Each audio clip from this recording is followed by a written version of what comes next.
12 মন তো 100 টাকা কম না।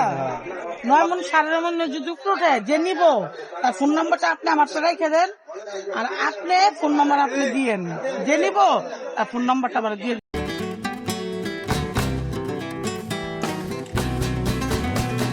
লেখা রাখবেন। আপনি বলে নিবেন, আমি বলে দেবো। আপনারা বলুন এটা পাটা কোম্পানি না, এটা বলেন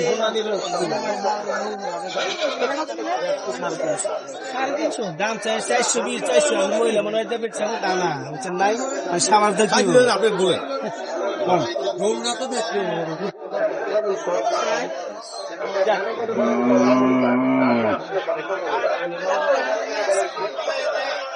ঠিক আছে কিনতেছে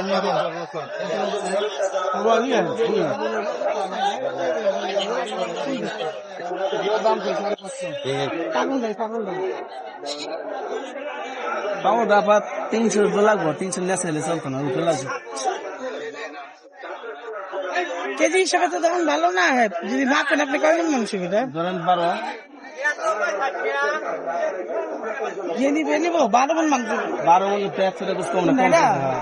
9 মন 9.5 মন যদি উঠে যে নিব তার ফোন নাম্বারটা আপনি আমার সাথে রেখে দেন, আর আপনি ফোন নাম্বার আপনি দিয়েন, যে নিব তার ফোন নাম্বারটা আমার দিয়ে দিন। যদি 9.5 মনের উপরে যদি মাংস উঠে ভাগ্যের ব্যাপার।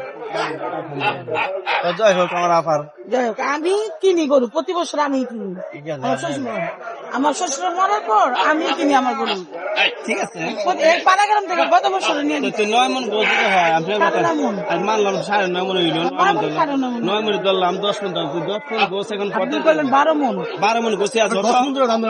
না না কুরবানির গরু মক্কেল আছে না যারা দেন, ওই মক্কেলে ওই আপনার ওই যে ই করে নিব, মাইপা নিব, কুরবানি নিয়ে বলে আপনি সুন্দর মতো মানে সই টাকা দিতাম সুন্দর যে আমাদের দায়িত্ব করে সুন্দর করে সাজানো হয়েছে।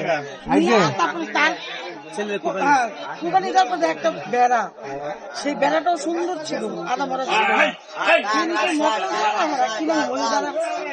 করে এবং এরা মাইপা নেয়, এদের বেনিফিট আছে, আমাদের বেনিফিট নেই। সুন্দর ঠিক আছে। দেখতেছি